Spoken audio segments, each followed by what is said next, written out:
Hello and welcome to It's That Time Again, the Little Knowledge Podcast annual review with me, Paul Busby, and it's Goff Morgan again. I don't really have to introduce us on a live stream, do I? Because our names are just there. Just written there, yeah. Hello, greetings to you. Hope you all had a very pleasant festive period. I did. I'm just finishing. I shall be finishing, as is tradition, the last of the amaretto. So there we are. So I shall be swigging this copiously throughout. Any porridge this year? Very much more interesting for me. Any porridge with the amaretto this year? Just a dab, yes, a dab on Boxing Day this day because I went off for Christmas Day. So. Very nice. Pleasant. Well, good health. Happy New Year. Oh yes, I've got my brother bought me lots of lagers from around the world. Oh. So you have to go through the Budweiser and stuff first. But I'm now on to Greece with Mythos, a Hellenic beer, Mythos. So we'll see what that's like. Oh, very nice. Yeah. The beer of champions. The beer of champions. This is why people tune in, isn't it, Goff? Yeah. I did have a little look. I had a little look at, first of all, the sheer length of the previous two annual reviews of the year. And, of course, we were doing, I think, 11 properties were reviewed one year. I think last year was 10. Well, this year, it's going to be a lot shorter because I think we only did 5 fully ones and 2 live streams. So we're not going to keep you as long as usual. So hopefully it won't be... 5 and 2 live streams into about it. If you're getting me all work, everybody understands we're all working more than we used to because of the pandemic being over, etc. So. Well, we're pretending to. Hello, Michael. Michael's come and joined us. Michael is clearly one of one of the hardcore that turn up. You see, that the thing is with the live streams, they do sort of afterwards. It hides in its own special sort of tab on your phone and on certain devices. So you'll have our normal videos, and you have to click on live for the live streams. So this is why I think very few people will see this live stream, Goff, so you can relax and enjoy your amaretto. And I think we'll start. Have you gone again? Yes, he's gone again. I should warn you that Goff is having problems with his connections. And so it always happens. A few minutes before we start, he freezes up. Oh, he's making a comeback, I think. There we are. He's back. Froze up again. That might happen tonight, mightn't it? Yeah, I'm going to be probably lumping in and out on a regular basis. You just keep going, Mr. Busby. I'll keep going. Almost as if I'm talking to myself. A feeling I often have. Yeah, so we did loads. So it isn't all that many this time around, but I think some interesting ones. And the one thing I was thinking about, both Goff and myself have been doing, well, we did one each, I think, in the end, didn't we? We did a Yuletide tour at Tredegar House, which was all the history of Christmas at that property, really. But touching on other little Christmas traditions, historical traditions. And I was thinking about Christmas cards before we get on to our main thing. And Christmas cards started, like most of our traditions, in the 1840s. Although the oldest one, I think, surviving one, is one that was sent to James I. But it became a kind of a more commercial aspect in the 1840s with the post office and Sir Henry Cole, who sort of the penny post had become a thing. And Sir Henry Cole basically invented these mass-produced Christmas greetings. The first Christmas card, that sort of thing. And I do wonder about aristocrats and the cards that they would send, because we know about the royal Christmas card, which is sort of a picture of them, basically, isn't it? Yes. Yeah. That started with Victoria, wasn't it? Sending out an illustration of the royal family, her and Princess Albert putting some baubles on the tree while the children looked adoringly upwards. Yeah, the ones that they actually sent out to everybody was actually sent to the troops in 1914, and it was George V and Queen Mary, and it had them both there looking very stern. Yeah. So it always intrigued me when you look at, say, for example, Lord Tredegar's Christmas card that looked really a little bit like this. Yeah, it was. Yeah, it was black and white image of Lord Tredegar, and he just at the bottom signed it Tredegar. So, it's not terribly festive, is it? Not really. One of them did survive, and it used to be hanging in the butler's pantry at Tredegar House, framed. And that was one of Lord Tredegar's Christmas cards. So that was an Edwardian effort from Tredegar House, which I thought was quite interesting. Yeah. I wonder why you don't pop up there, Goff. I You don't usually pop up. see your smiling face alongside that.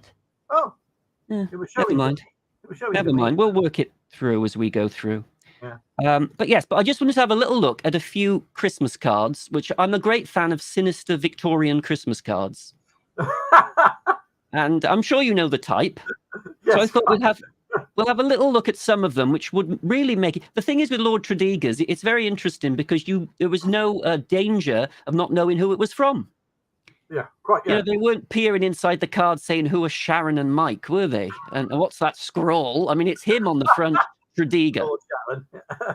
He could have dressed up, you know, as he could have dressed up as something, but he didn't. Oh. Right, let's have a little look. Oh, we're not getting much luck on this streaming either. We're terribly unlucky today. Yeah. Let's see what I can do. What's happening? The picture's not coming up now. Oh.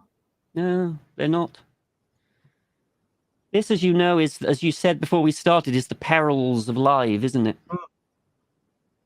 Let's have a little look.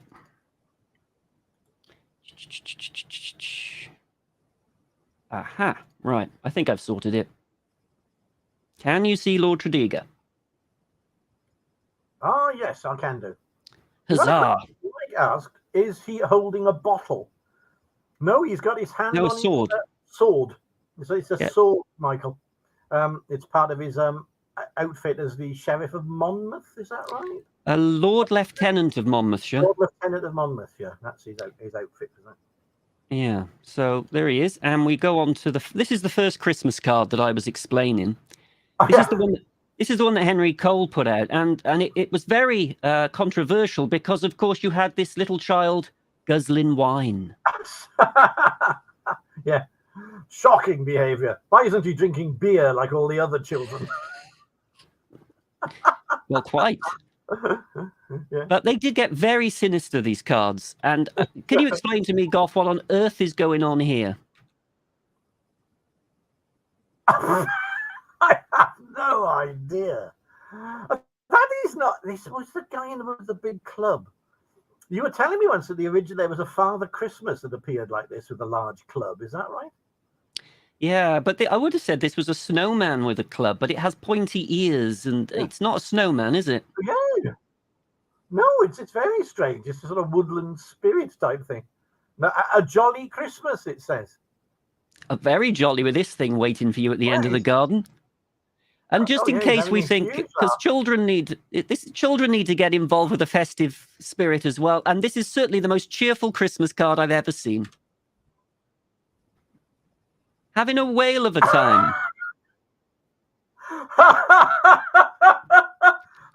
This is a Christmas card. Christmas greeting with love, it says. That is bizarre. What's going on here? Yeah. No idea. And then, of course, there's a time when Father Christmas goes rogue and starts tipping small children into his sack. Isn't that incredible? Dear. I mean, it really is. There he is, tipping a small child into a sack. Also, nothing says Christmas, I think, better than a dead robin.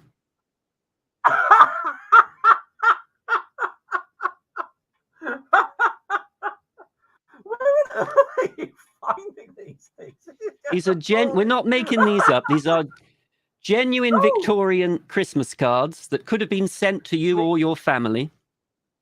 You know, there was Christmas. Here's a dead robin. There was a horrible little tradition where, was it Boxing Day, where you had to try and, if you killed a wren or a robin, it was lucky.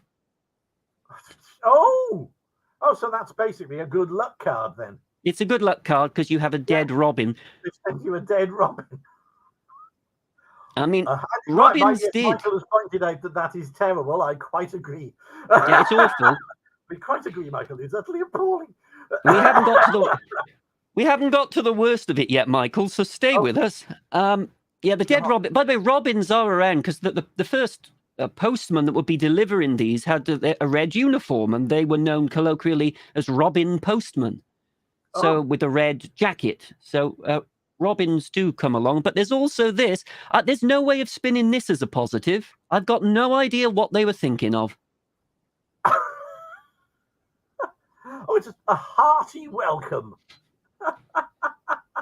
As you get eaten. It's a bear hug, isn't it? It's a bear hug.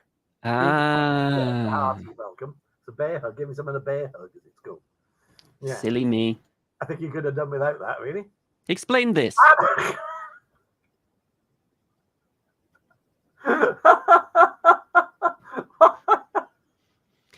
Hearty wishes. This is getting progressively more absurd as it goes on, isn't it? It's amazing. And this whole thing about, I don't know why frogs at festive time, but why they're so violent. Because if that was bad, this one is, I think, equally bad. Oh, a Merry Christmas to you. So he stabbed a frog and stolen his money. Merry Christmas, everybody. Merry Christmas, everybody. This is insane. What were they thinking of? We've only got 2 left. One is quite a tame one compared to all the others, but it's still a little bit odd.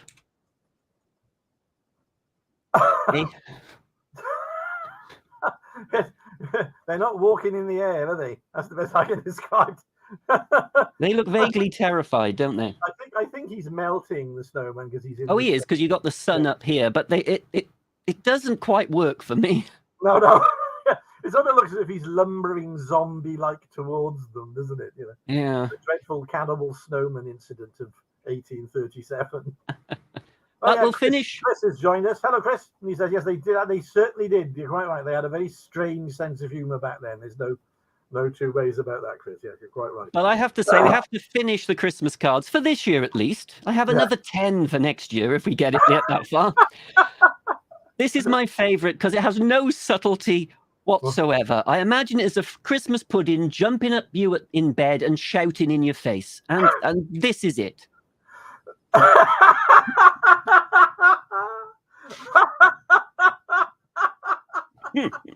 I've got no idea what they're thinking. Echoes of Slade, isn't it, though? It's Christmas! The pudding would just jump out and shout it at you.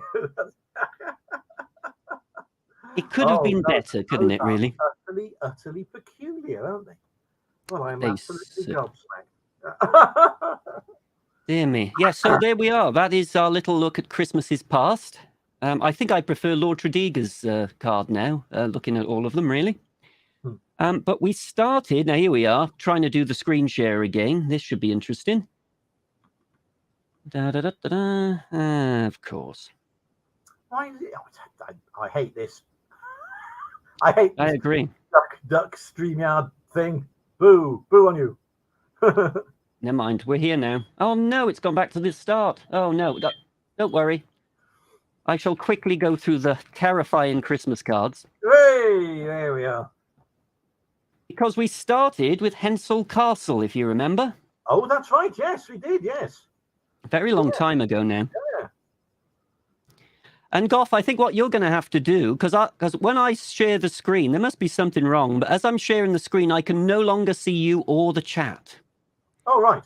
So you better keep an eye on the chat if. Yeah, I'll keep an eye on the chat. If anything useful happens. Yeah, Hensel Castle. This is an interesting play. And we had a bit of feedback on Hensel Castle. This is now part of the Vale Resort, of course, in near Cardiff.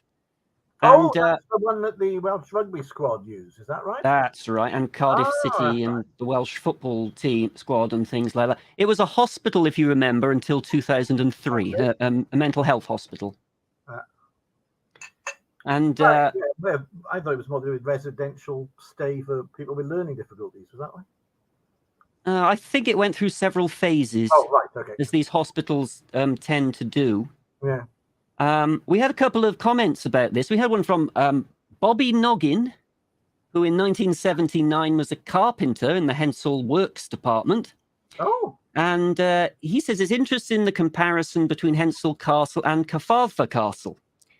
And of course, that's because the same Crauchete lived at both. Oh, So, right. Oh, right. Oh, I didn't know that.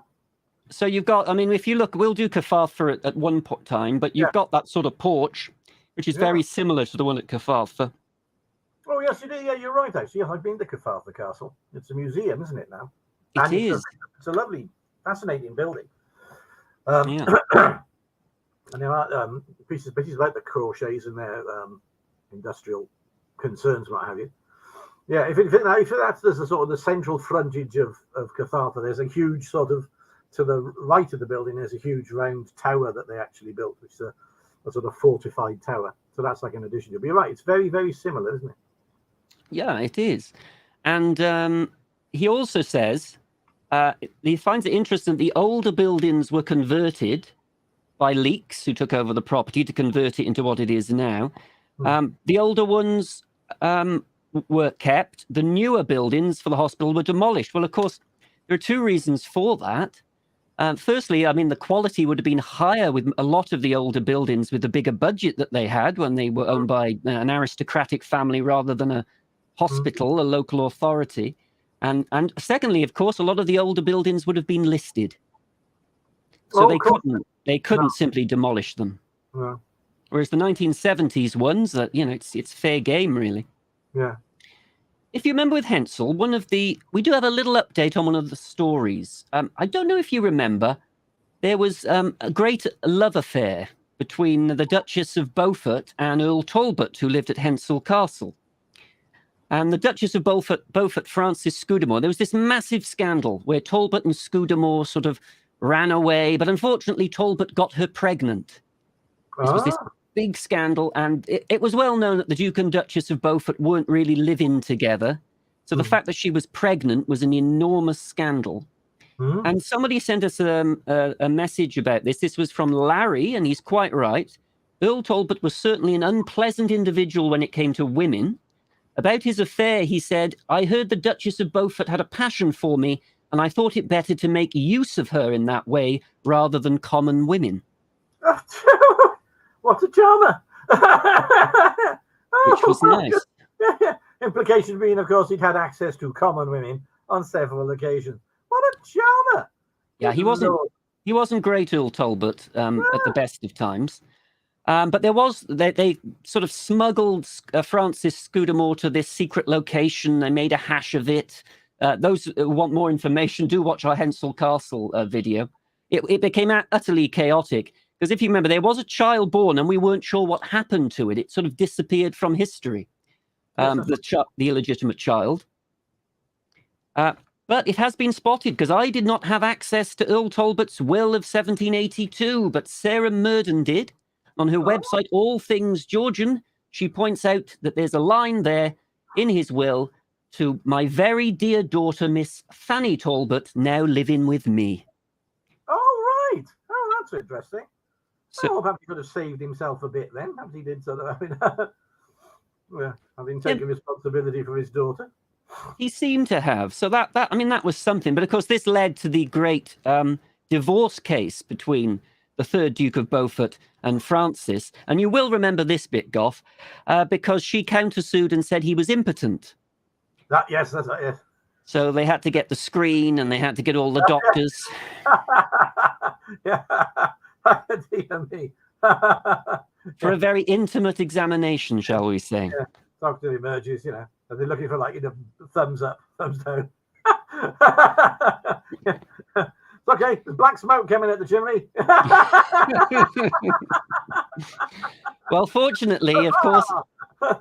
Well, unfortunately, I mean, both the Duke and Duchess of Beaufort were both dead within 8 years, and they were very young.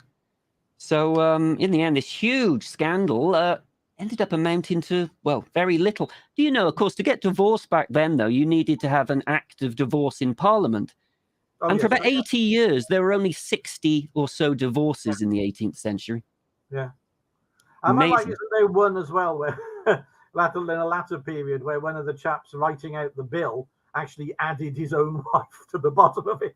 And actually got his own divorce by adding it as a sort of coda to this other divorce bill. And a lot. That's right, and a lot. But this happened to Earl Talbot and Francis a lot because they knew they had to keep it quiet. People took advantage of them, even in the so-called secret safe house. The bill was ludicrous, and they knew they had to pay it. Otherwise, it was blackmail, really, wasn't it? Well, quite, yes. Yeah. Pay this ridiculous bill, or we're going to tell everyone about the Duchess of Beaufort's illegitimate child. Happy days. Yeah. Yeah. Mind you, it could have happened to a nicer man. Absolutely waste foul. any sympathy on him. Oh, absolutely foul, man.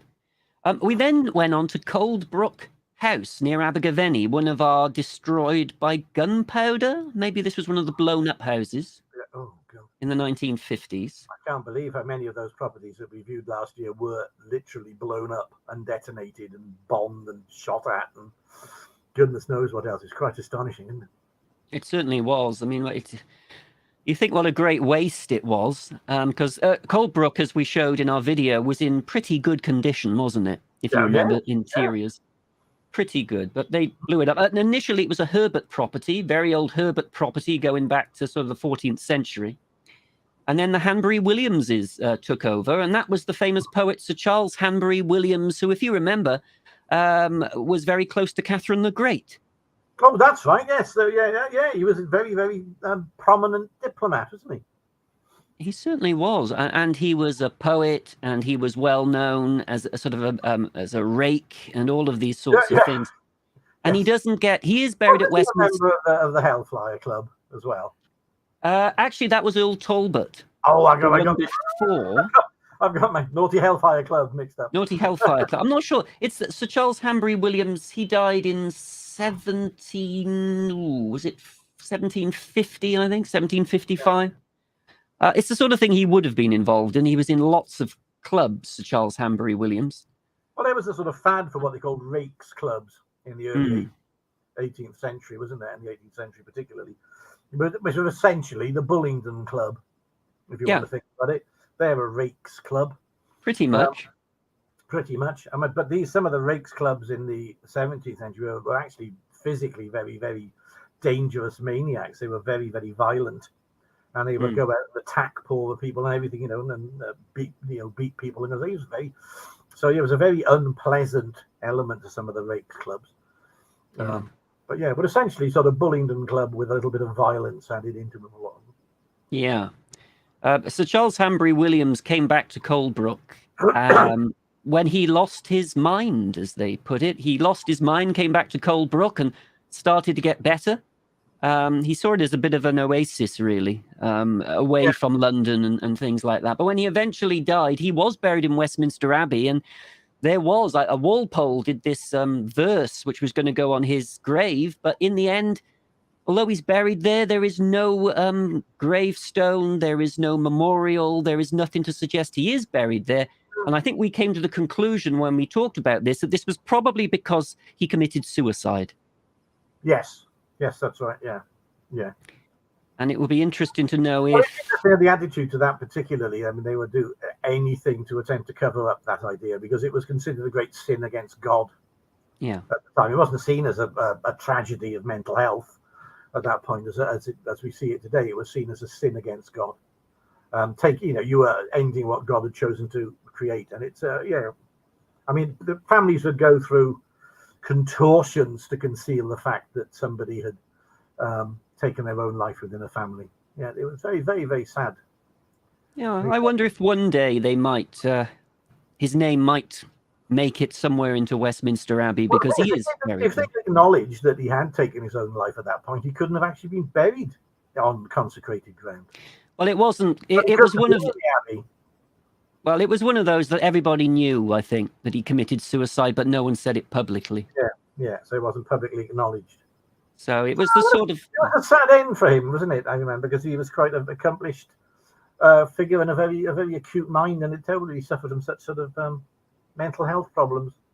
Yeah, brilliant man in many ways. Yeah, great shame. Later on, when the Hanbury Williamses left, it was quite nice because the Herberts came back. The Herberts came back, and the man who bought it, the man who ended up living there in the 1920s was Sir Arthur Herbert, another great diplomat.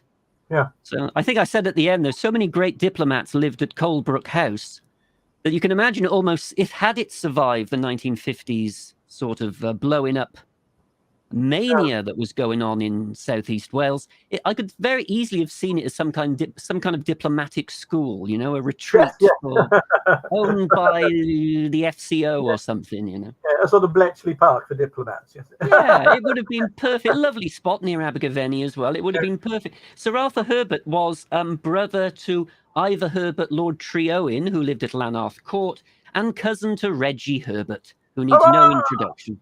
We adore Reggie Herbert. We do indeed. And so, so Colebrook ended up blown up like so many. Yeah. Now, on the next property, I managed to get a nice festive view. Oh, well done, Mr. B. How very nice. I wish I could. I don't know who took this photograph. If it is you, and I'm not crediting you, I'm sorry. It just popped up on images on Google. But it does show a lovely festive Kevin Tiller Court. Which is, of course.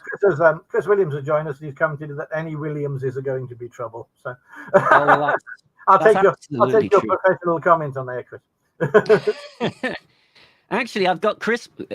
Do stay with us because I've got a quote from you later on. So you actually, I'm glad you showed up because Chris. Yeah. So anyway, Kevin Tiller Court is it was created. Well, it was an old place really initially, wasn't it? It was an old place that played a role in the peace in the surrender terms of Raglan Castle during the Civil War when a Mr. Oates lived there. And then Lord Raglan's, Mr. Oates. Oates. Oates. Oates. Mr. Oath. No, not Mr. Oath. Mr. Oates. Oh, that's interesting. Mr. Oates, as in Titus, but not really. It's quite close to Raglan Castle, this property. And this was the property that Lord Raglan's friends bought for him. And then he died before he could get given it. Ah, yes, that's right. I remember now, yes. So Lord Raglan, the first Lord Raglan, heads off who'd been at Waterloo, of course. And if you remember, Goff, we talked about some of the things they sold in, was it 2010, 2012 at Raglan? And it was all Waterloo memorabilia. Duke of Wellington's chair, if I remember rightly. Yes, that's right, yeah. All kinds of stuff. So the first Lord Raglan had been at Waterloo, but he is perhaps more famous for the Crimean War, of course, for commanding the British forces in the Crimea, and you get him with the charge of the Light Brigade and Balaclava and all of that sort of thing. So an important character. So it's amazing that this house was built for him, but ended up as a memorial to him because he died in the Crimea, of course, in 1855. Yeah, it's interesting, again, the attitudes to Raglan have changed slightly over the time. There was obviously, post the charge of the Light Brigade, there was this scrabble for who to blame. Yeah. And eventually the officers tended to blame Captain Nolan, who was the man who delivered the order. But a lot of people traced the order back to the imprecision of the order from Raglan. So Raglan came in for an awful lot of criticism at the time. But we found that it was interesting in letters from Viscount Godfrey, who we saw earlier, Viscount Godfrey, Lord Zadiga. He did, and his brother Frederick, Colonel Fred, had nothing to say but good about Raglan, and his concern for the men within it. So it's an interesting one how there's been a degree of historical revisionism going on about Raglan's role within that particular noble British debacle that we like to celebrate so much.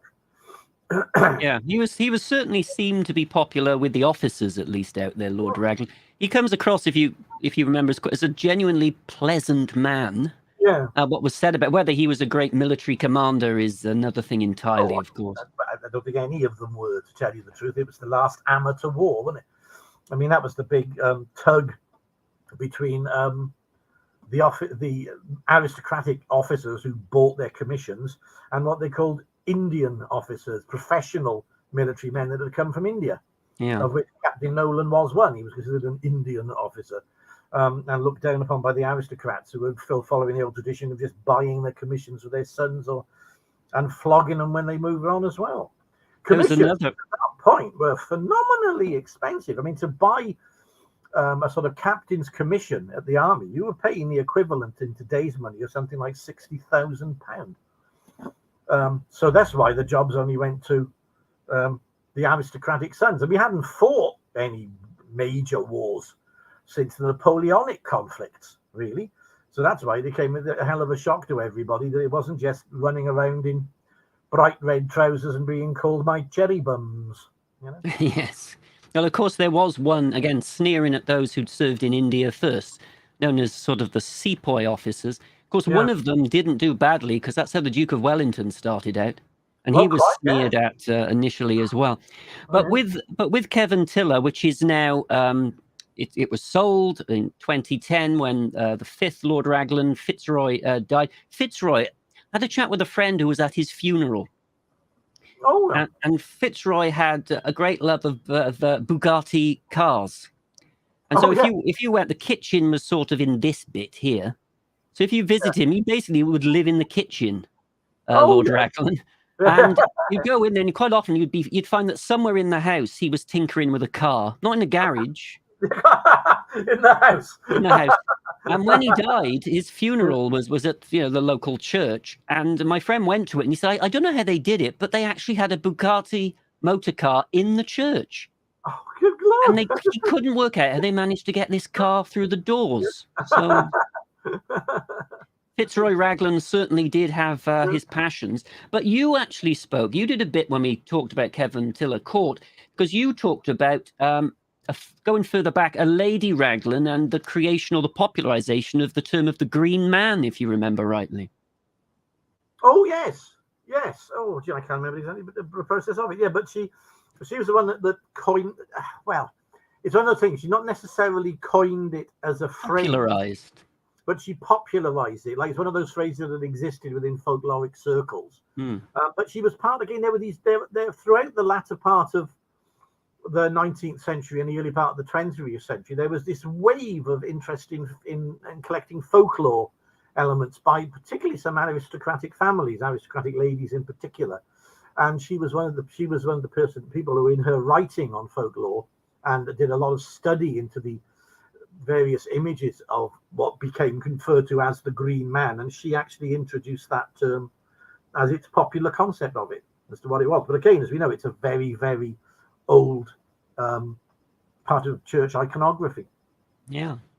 So we also had a wonderful charlatan who for a while owned this place called Harry Shaw, who was an estate agent for a bit. He was a used car salesman for a bit. He mortgaged a lease illegally on this to get money and buy property in London. He somehow found the money, £50,000, to buy Stowe House in Buckinghamshire. Oh, yes, that's right. I mean, that's an enormous property. He bought it, and he said he's going to turn it into a gift to the country, but no one was still sure how he managed to get the money. He was also caught up in a cash for honours scandal involving Maundy Gregory and Lloyd George. Really? So he was. I'd love to know more about Harry Shaw. He's a rather shady character, but he did live at Kevin Tiller for a little while. Then we did a little live stream, which was more successful than this one, actually. And what we did was... Hang on, it hasn't finished yet. Give it its due. Well, I'll tell you what. Technically, the content is superb, but technically, yeah. We went back to the Hendra, and there it is. Now the Rolls of Monmouth Golf Club, Lord Llangattock's home, Charles Stuart Rolls of Rolls-Royce fame. But we were interested in this live stream in using sort of tapping into the brain of our listeners and subscribers and watchers about the mystery room there, if you remember. Oh, yeah. Known as the Chamber of Horrors. Lord Llangattock's Black Museum. That's right. Very, very, very strange, odd little story altogether. Yeah, it's a very peculiar place. So we had a little look, and there's this very intriguing sort of Marian, very Catholic bits of it. But we did ask people about this bit up here, if you remember. Oh, yes, the very peculiar inscription, which is up above the door there. And we had a couple of ideas. Let's see. Somebody said, who was this? Helen said that she thought it might be Riego. If it is Riego, that means I do again, or I go again, I do again. Liz thought if it's just Rigo and the other two things on either side are decorations, then she's quite right. That would be Latin for I rule. Yeah. But again, that's ruling out these two bits on the end. And that looks, I don't know, it's tricky, isn't it? We never did find out whether that was Driego or Riego or Rigo. We never did discover what this meant. No, it's a very, very puzzling little thing. I mean, there were some lovely contributions to people, and we do thank you so much for that, for joining and giving us particularly some of the suggestions and ideas of it. I mean, people discussed whether it was related to dragons as well. Draco is that for dragon, but it's a puzzling little symbol altogether, isn't it? Because it looks to me, the more I think about it now, I was thinking about it the other day for some peculiar reason. It does look coded. It looks as if you need to know what those curly Q things are, and they stand for something else. They're a substitution code for something. There are lots of little codes like this that float around in various things. But yeah, so whatever it was, I don't know. But we considered whether it was perhaps Masonic, and some of our investigations in that area led us to believe that it wasn't Masonic. That's all I can say, drawing politely over that area.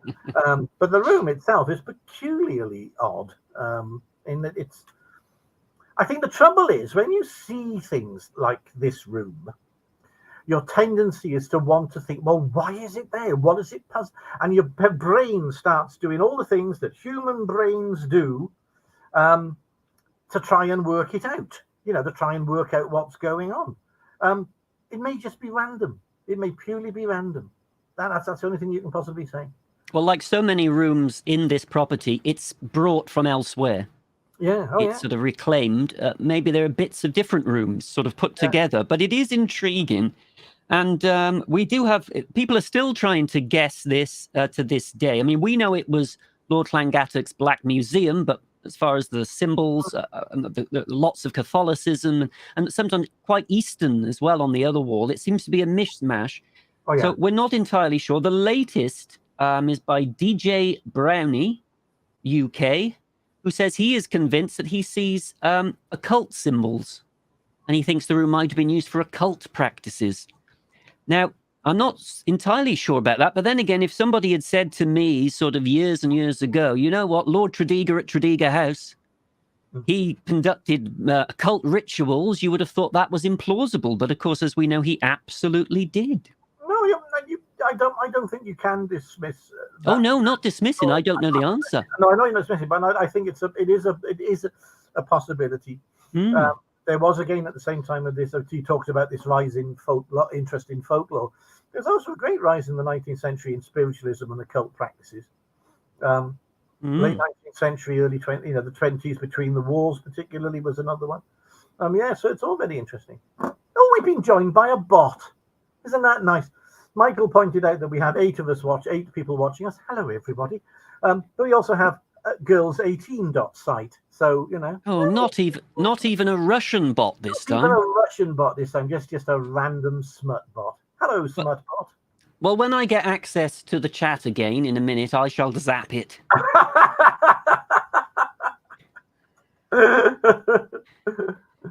But we then went on to Wenvo Castle, which isn't far from Cardiff. And this was home. Another wild moment indeed. This was the Thomas family home, the Burt family home, and then more familiar to residents of Barry, the Jenner family home. Because they owned land in Barry, and it was that great pub rumour of the day, which made it into some of the local newspapers, that the new Lord of Barry might be Napoleon III, who was rumoured to be thinking of buying Wenvo Castle in his exile. Yeah. That would have been wonderful. Emperor Napoleon III, Lord of Barry Island. It would have been tremendous, wouldn't it? It would, wouldn't it? Yeah.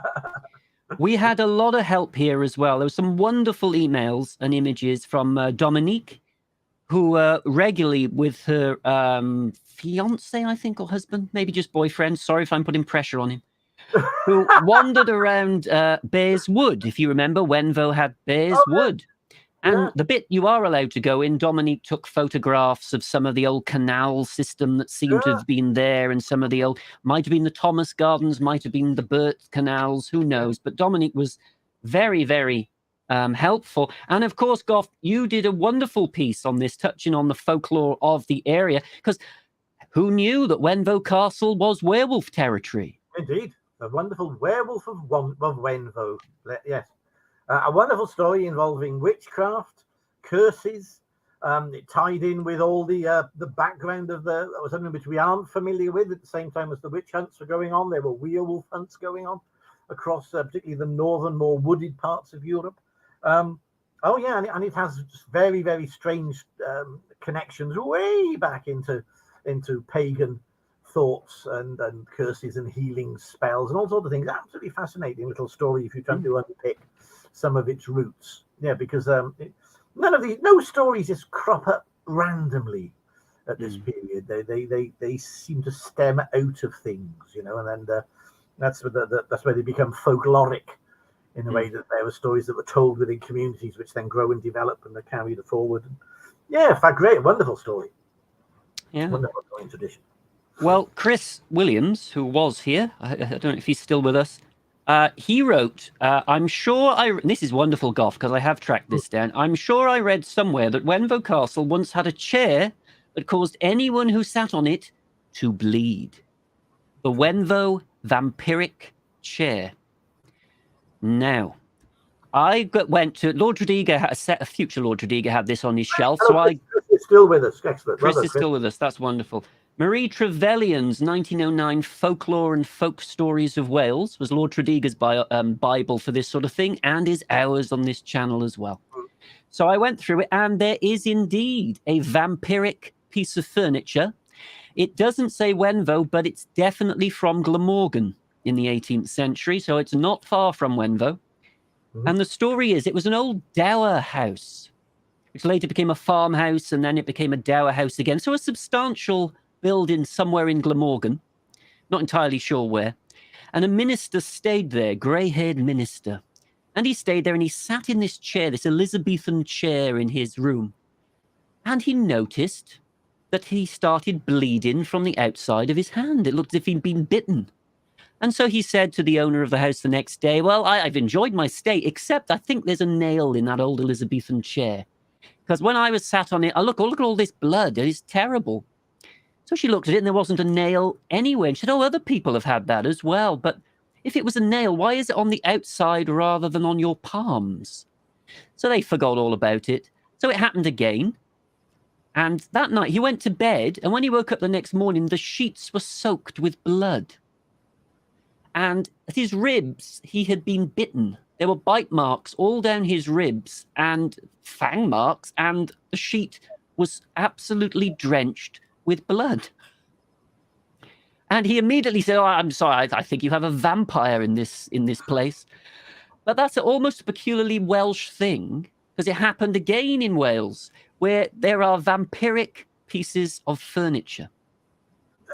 Really? Now, somebody said, well, don't sit in it then. And If the chair's eating you, don't sit in it. It's just sensible. That story, though, is very odd as well, because if you think about it, in the nature of the fact it's a clergyman sitting in it, the marks he's showing bear certain resemblance to stigmata. Yeah. Don't they, if you think about it? You've got yes, I suppose. Yes, and the side as well. And the attack on the side as well. How very odd. What a very odd story altogether. Yeah, and again, it's 18th century. It's not as simple as a vampire munching you, because he's munching you in very specific places on a religious figure. Isn't that odd? The only thing that changes the furniture idea, although again, apparently if people sat in that chair, it did happen, was the fact that when the minister went to get his horse, something had a go at the horse's neck in the stables as well, the same bite marks. Oh my goodness me! So one of the solutions to this was the fact that something just really did not like ministers. In that, but then other people sat in the chair as well. We know who that is. We know who don't like ministers. What's that? Pukas. Puka? Do not like ministers, particularly Methodists. I apologize if any Methodists are listening, but Pukas particularly have an antipathy towards nonconformist religion and nonconformist religious leaders. Interesting. Well, isn't it amazing, though, that we did? I mean, all of this would have been fairly close to Wenvo. So in a short period, geography-wise, short period of time as well, this is both late 18th century, you had witches, stories of witches and werewolf vampires. Witches, werewolves, and not just vampires, but furniture vampires. Vampiric furniture. Vampiric furniture. That's got to have something to do with the feeding of wood and trees and sacrifice to trees, isn't it? It's got to have some echo into things like that, isn't it? That story, you're going way back into. Oh, how interesting. Very, very interesting. Oh, yes, Chris Collier has just appeared on the screen there saying that Aleister Crowley visited the Tredegar family. Indeed, he did. Indeed, he did.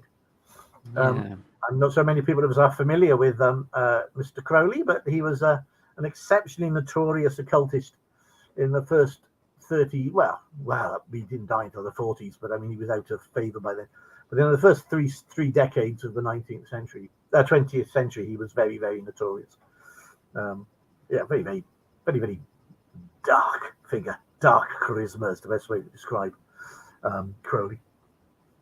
Yeah, I think I told you, I don't think I've ever said it on here, that I was given a tour of Tredegar House and the cellars, and I mentioned that there is a chance that Lord Tredegar's magic room was in the cellars, and we know there was one at Tredegar House because Aleister Crowley himself said it. And I did this whole tour saying Aleister Crowley, because that's what I'd heard, Crowley. Yeah. And there was one man on the back of the tour dressed all in black and looking very pale. And he didn't really respond to anything. I mean, people not responding to my jokes is an occupational hazard. You just roll with it. But he didn't respond to anything until at the end he came up to me and he said, I enjoyed the tour, but just to let you know, I am a follower of his, and it is pronounced Crowley, as in the dark crow, not Crowley. Yeah. And he, of course, he was right. Yeah. And in fact, to prove it, there's this little poem written by Crowley himself, sort of rhyming couplets. And one of the things almost confirms it. And the line is, "Where are you going so meek and holy? I'm off to the temple to worship Crowley." But Chris is right. That is another Crowleyanity would one day replace Christianity. Yeah. He's still holding on it. Still holding on. There's time yet. But Chris is right. That is another example. Well, I said about the Hendron, possibly the occult in that room, but that is an example, a documented example of occult practices in a country house in Southeast Wales, isn't it? I mean, there's even, we'll get on to Evan this year sometime. Oh, we certainly will. But there's an awful lot of dark things that went on relating him particularly that we've discovered over the past 2 decades. So, yeah. Now, I'm not going to go back onto an image because I'll probably lose us again. But in fact, and it was only 2 weeks ago anyway, because the last one we did was Batolly House. Oh, yes. Which I think which is a very interesting place. And that was the bit where it was the shame of the Usk Fire Brigade, if you remember, when they had a terrible fire there. Yeah. And they send this boy on a horse to rouse the Usk Fire Brigade because Batolly House is burning. And he rides about 4 or 5 miles from Batolly to Usk to rouse the fire brigade, except there isn't an Usk Fire Brigade in 1905. Yeah. They have one large Newport eventually, doesn't he? Then he gets to Newport 8 more miles, but all they have in Usk is this large sort of hand-driven fire engine, and no one has the authority to use it. And someone said even if they dragged it all the way to Batolly, it would really be like lifting a watering can there. Yeah. It was utterly useless. And so Batolly burnt. And of course, you mentioned about Machen, didn't you, Arthur Machen, and how he was inspired by Batolly House, even before the fire. Yeah, he had a peculiar sort of fixation on it, really. It crops up in lots of Machen's stories. He describes at one point seeing it sort of at the base of the trees and across the valley from him, this very white, vivid building against this dark green at the foot of the woods going up into the hill, and feeling a sort of thrill of terror about it, which is he had a number of his stories. I think the Great God Pan particularly is set within Tower House. I think the other book, because we mentioned a gentleman called Richard Frame, who's a friend of ours, who was one of the has reprinted an awful lot of Machen text. I think the other one, so it features in the Three Impostors as well, I believe. I may be wrong there. If anybody knows differently, please let us know.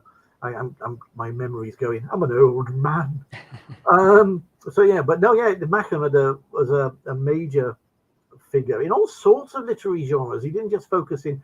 He seems to be predominantly now focused on his sort of supernatural occult type writings.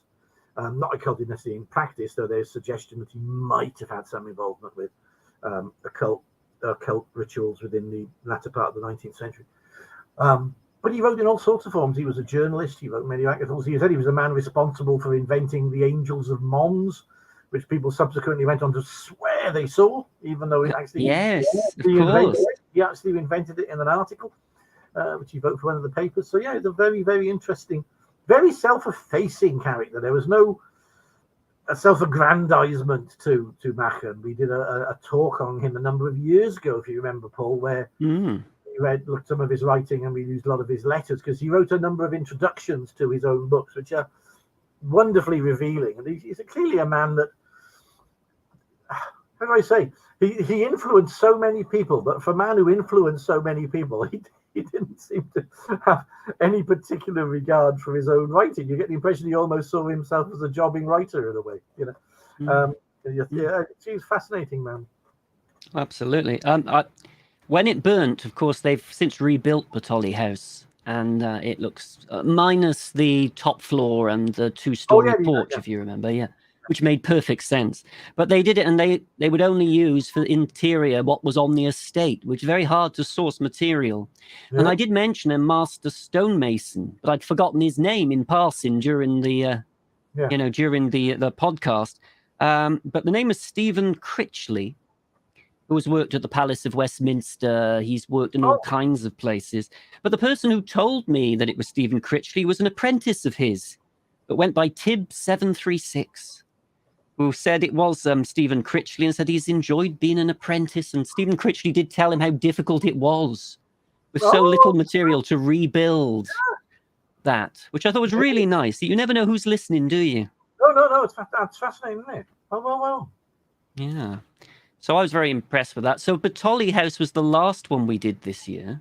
Yeah. We did another little stream where we ended up talking, I think it was a practice stream, where we ended up talking about Godfrey, Lord Tredegar, for a bit, if you remember.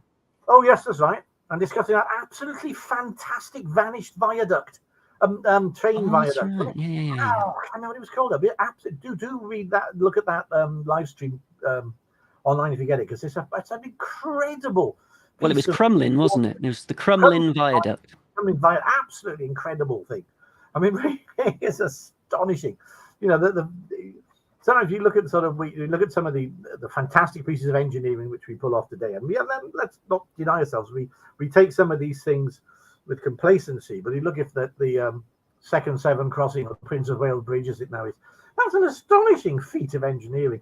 But the Crumlin Viaduct was put up in the 19th century without some of the mechanical aids that we had. It's an astonishing thing. It's so high for a start. It's towering above, and there's a wonderful picture at one point of a train going across it, of this skeletal metal structure. I mean, it's a wonderful thing to see. Have a look at that.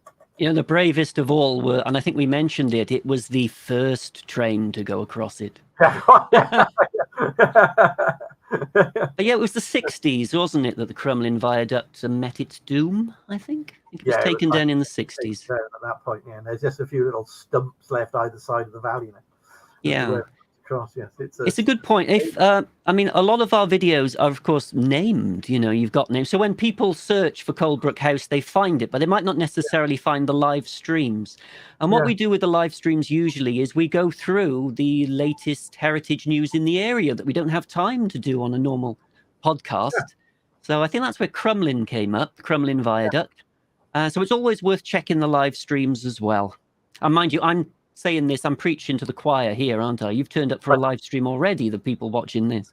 God bless bless you. God bless you. God bless And we you. do have a lot more to come now in the new year.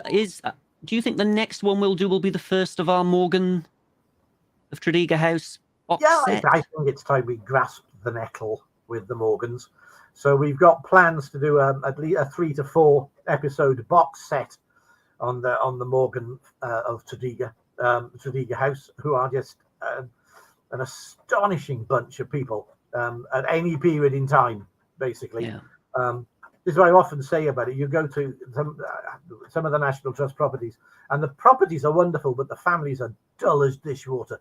The Morgans are, you can never say that the Morgans of Tredegar House were dull as dishwater. They are wonderful, wonderful characters. Every generation from 1490 onwards produces astonishing characters and astonishingly influential people as well. So hopefully we're going to do it at least 3 to 4 episodes as a box set, aren't we? That's our coming plans. We might as well kick off with number 1, don't you think? The Ancient Morgans. Yeah, it's going to take us right back, isn't it? Where did they come from, and also where do they think they came from, which are two possibly different things. Right. There'll be legends. There might be a little soup song of King Arthur involved and St. Gladys. Well, again, it's one of those interesting things that we don't really think about so much in our part of the world, which is southeast Wales, particularly around Clean area. The association with Arthuriana and belief in it is very, very interesting, particularly in the 19th century. Hello, Andrew. Thank you for joining us. Oh, hello. You're from West Wales. Hey. Well done. Look at that. We've stretched across. Oh, yes. Somebody did suggest. Somebody did suggest, not quite so far as West Wales, but we have had suggestions, sorry, Goff on YouTube, for some properties near Swansea. And also I said, well, would people mind if we put a toe into Breckenshire maybe? There's some interesting ones there. So it's just, we'll see what people want. We'll do the Morgans next, at least the first part. And then we'll see what people want, really. We still haven't done Kevin Isler. I promised someone we'd do Kevin Isler about 2 years ago, but my fault. Still haven't got to it. We will get there. Again, any suggestions you've got for us, send it to us, and we do store them and we do recognise them. And if we can get there, we will. Sometimes some people have asked us for properties which aren't enough for a full episode. But we're having some plans. Sometimes we're going to do a sort of little compendium of smaller stories where we can bring a couple of things together. I mean, not last year, but the year before, we did a compendium story about 3 houses that had disappeared within the Newport area. And that was quite nice because there wasn't enough for a single episode. There was enough for, 3 stories of it. So any ideas, let us know and we will happily investigate it. And if we can get enough together, a sort of little compendium episode out of it. Because I would love to do something around some of the little villages around us, because we've had some lovely things that we've discovered about the villages around. So that would be quite nice to maybe do a villages special as well this coming year. Yeah, no, absolutely. What I'd like to do before, and thank you all for joining us, by the way. It's always very kind of you. Hello, Mike, and you're in Brynhaman. Whee! Very good. What I want to do before we go, obviously, is to wish you a happy new year, but I want to wish you a happy new year in the form of a sinister Victorian card. If we can do it in any way to spoil your festivities, this is what we're here. Of course, it's always a problem with this sharing system, so we'll get round to the card. Bam, bam, bam, bam, bam. You should see Patoli. Can you see Patoli? Yes, Patoli, yes. Right. Now, Little Knowledge Podcast would like to wish all of you a very happy new year in the only way we know how. Cherubs riding bats. Dressed as jockeys. Welcome to wish you all a bright new year, is what it says. Right, lovely. Well, thank you. Chris has sent us some suggestions there for places. Drop it into the comments file, because then it'll disappear once the podcast has stopped. So put that down to us, Chris. Scarehouse, Knoll House, Crinder Hall in Newport as well. So yeah, we'll see what we can do. I know we did look at Crinder, but it wasn't enough for a full episode for Crinder. But yeah, it's one of those properties that should be perfect, but surprisingly, when you get out of one era, the primary source material dries up, but it could be part of another, 4 or 5 in one.